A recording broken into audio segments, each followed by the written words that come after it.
The centrifuge is an instrument used in nearly every research laboratory across the globe. Centrifugation is a fundamental laboratory procedure by which a centrifuge is used to separate the components of a complex mixture. By spinning laboratory samples at very high speeds, the components of a given mixture are subjected to centrifugal force, which causes more dense particles to migrate away from the axis of rotation and lighter ones to move toward it. These particles can sediment at the bottom of the tube into what's known as the pellet, and this isolated specimen, or the remaining solution, the supernatant, can be further processed or analyzed.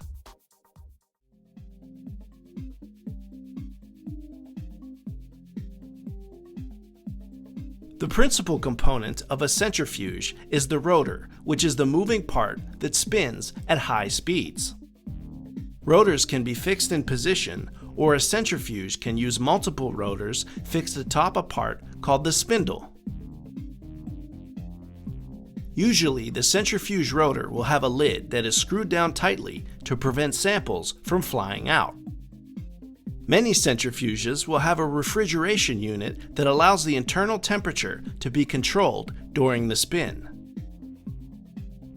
They also have knobs or buttons for inputting the parameters of each run, which can include the duration of the spin, the temperature, and the magnitude of the spin in terms of speed or relative force.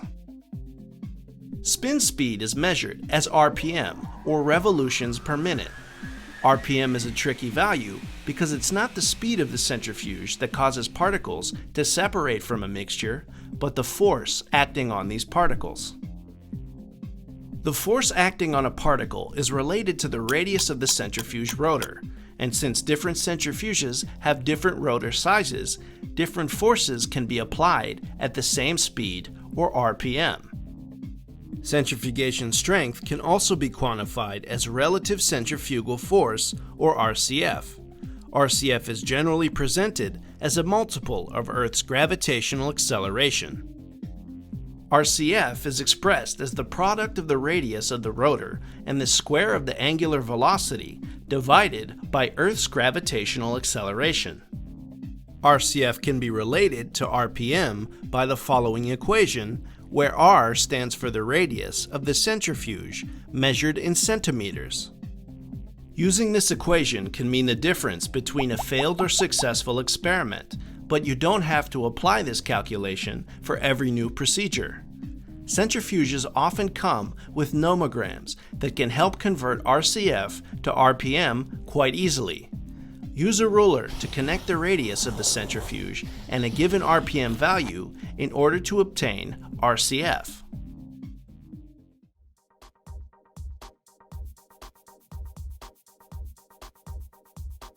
To begin spinning your samples, first consider temperature. If you are using a refrigerated centrifuge, then you will want the machine's internal temperature to reach the desired value before starting the spin. Or you can find other ways to cool the rotor. Immediately before a spin, ensure all of the caps on your tubes are tightened and secured. When loading your tubes, ensure that each sample is counterbalanced with another sample of the same weight directly across from it. If you've only got one tube, then make another tube that can act as a counterweight. If you've got 3 tubes of equal sample weight, you can arrange them in a triangle so they are equidistant from each other. Balancing weights in a centrifuge is critical. Centrifuge rotors reach high speeds and have a lot of kinetic energy. If improperly balanced, the entire centrifuge unit can be propelled from its resting place and do serious damage or injury.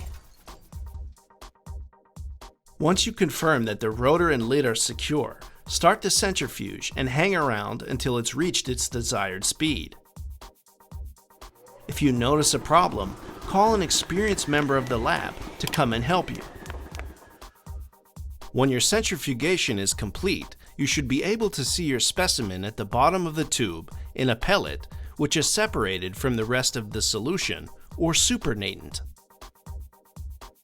The supernatant can be removed either by decanting it, a fancy name for pouring it off, or it can be aspirated, a fancy term for using suction to remove it. The purified specimen can then be returned to solution via a process called resuspending. Repetitions of centrifuging, or spinning cells, followed by aspirating and resuspending in buffer is often referred to as washing your cells. Now that you've seen some basics of centrifugation, it's time to have a look at some of the types of centrifuges out there and the procedures you can carry out with them.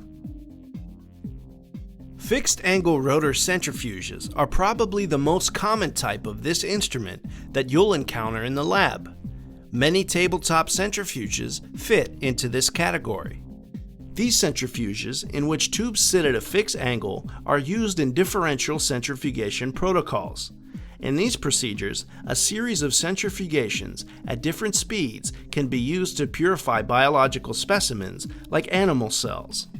Typically, these protocols involve several cell washing steps. In contrast to fixed angle rotors, swing rotors have flexible tube holders that allow samples to rotate outward.